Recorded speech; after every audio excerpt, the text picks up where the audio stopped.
Hey, what's up everyone? Snooploop7 bringing you map navigation tips on the map Overflow. This is a 44 and 6 gameplay where I'm able to get 2 VSATs, and I was also playing against a few trash talkers, but I'll talk about that later. Now, what I often do after capping the home flag is I like to head towards the bank, which is this area that you're seeing me head to now. And the reason I go this way is because both of its doorways have a really good view of the B flag, and not many people from the other team will usually run this way to start the match. Most people either run straight to the B flag or down that long thin corridor to try and get to that window right over the top of the B flag. And this is just a good way to get some early kills on people trying to jump on the flag, and you can also take out people that do get to the window over the B flag because they're usually not going to be expecting you here. Chances are they're going to be looking down at the B flag or over at the construction window or the blue building window. Now right here I knew they had a UAV up and I wanted to take it out, get some extra points. As you can see, I was a tad bit late though. But anyways, this is actually not the side of the map you want to spend a lot of time on. I really only run towards the bank side of the map to start each round. And the main reason you don't want to spend too much time over here is because you don't want your teammates spawning back here. This side of the map is bad for that, because when you start spawning by that boat in the back, you are far from the flags, and you never want your run back to the flags to be a long one. It makes it easy for the other team to capture and defend them, and more difficult for you. And in this gameplay, I actually spend a little longer over here than I would have liked to. Now the side of the map that you do want to control is that skinny red brick road or corridor on the other side. The reason this is the best side to be on is that you can defend multiple flags very easily. You can get from the A flag to the C flag and then the C flag to the A flag very quickly along that pathway. And of course there's also that little basket room right over the top of the B flag, which makes it a good spot for defending it as well. And you can see at this point that I've started to make my way over to this side. I've also gotten my Hellstorm missile, which sadly I die while I'm using it.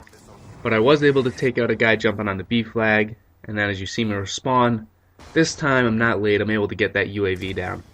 But like I said, just trying to work my way over there. I get killed again, but my teammates now at this point have cleared out that area, and so I just spawn over there. Teammates got a little C4 surprise in the window, so I decided to give them a little C4 surprise right back.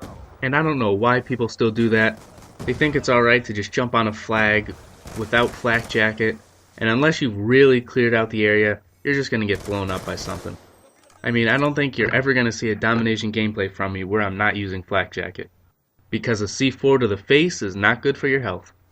And at this point, now you can see we have a triple cap. And Overflow is one of those maps where it's really easy to get a triple cap, and especially if you have this side of the map on lock, it's easy to defend the triple cap. Like I was saying earlier, you can get from one flag to the others really easily.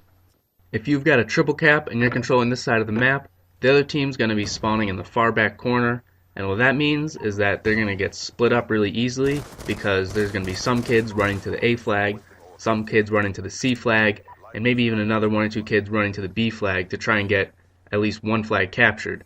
And with them split up like that, it's just easy to get kills when they jump on the flag. And just a tip, if you're in a situation where you're triple capped, just try and see where the majority of your teammates are running. So if you got a few guys going to the A flag, run with them to the A flag. You want to get as many people over there as possible so you can get that first flag captured back. Right here, I get my first VSAT. The third guy just completely failed. I don't know what he was doing. I think I saw him try and throw a knife in there at one point. That's not going to work. And I don't use the VSAT this round because there's only about a minute left.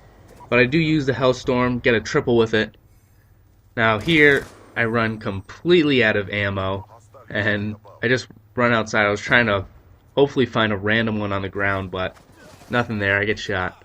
That's really the only problem with not having a secondary gun. And this is also one of the few classes that I don't have scavenger on, so just poor ammo control on my part. And that's just a little tip you can use. If you're not using scavenger and you don't have a secondary, make sure you pick up another gun before you run out of ammo. Now, like I was saying at the beginning, I was playing against 3 trash talkers this game, and basically it all started the game before this on the map Drone. I had entered the game late in the first round, and there was only like 4 people on my team. We were triple capped, and we were already getting destroyed. And one of the things I've been trying to do is get over 1,000 kills with every primary, and so I decided to pull out the SVU. I was at like 925. I figured I would try and close the gap. And what ended up happening was one of them got the final kill on me to end the first round. And all of a sudden I start hearing him talking smack like, "Oh, look at this dumb sniper, what an idiot. Why don't you pull out a real gun, maybe you'll do better." And stuff like that. And I didn't have my mic in or anything. So in the second round, I was like, screw the SVU, I'm going for the win. And we actually end up destroying them in the second round. We had a triple cap for parts of it, but like I said, when I entered, we were getting crushed, so we still ended up losing by 5. And at the end of the game, there they go talking trash, especially to another one of the kids that was on my team who had also entered late. And this kid did have a mic, so he was kind of talking back and forth with them. But I mean, these kids were just making fun of his kill-death ratio, making fun of his win-loss ratio, talking about how they're better and stuff.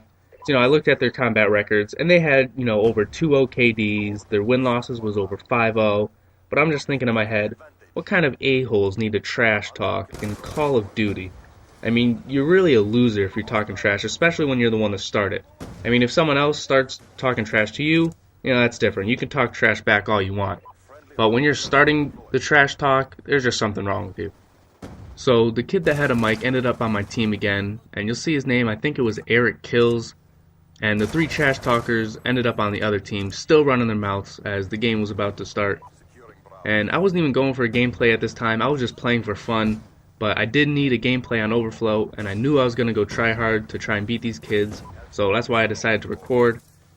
And, that's kind of how you know these tips are legit, because this is the stuff I do when I really want to get a win on Overflow, because I hate losing to trash talkers. And what ends up happening is that 2 of them actually rage quit during the game, and it just shows how lame these kinds of people are.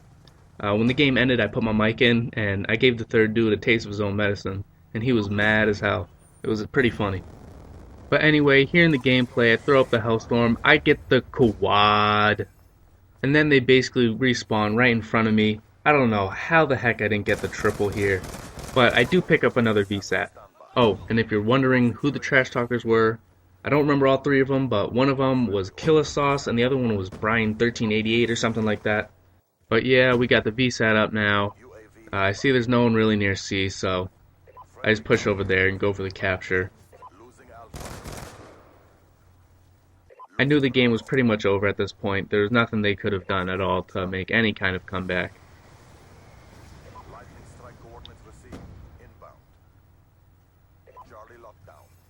Again, just securing this side of the map. We've got 2 flags now. And I didn't really care for getting a triple cap, even though we had a VSAT up, and it would have been really easy. You can see there's no one near the A flag on their team right now. But, like I said, the game was pretty much over. But again, as you can see, this is just a good area to stay in once you've got 2 flags captured. It's just a really easy way to defend everything. Another episode of The Champ is here, coming out tomorrow, followed by another map navigation video on Friday. And if you have yet to check out my other videos, check them out now.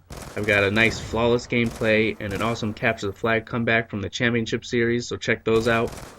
And if you enjoyed this gameplay, or you just like it when someone beats up on trash talkers, leave a like rating. I appreciate it. And don't forget to subscribe for more.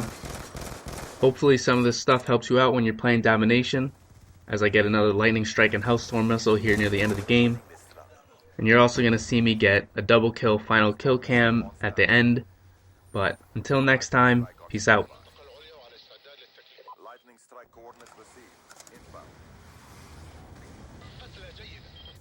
Losing B.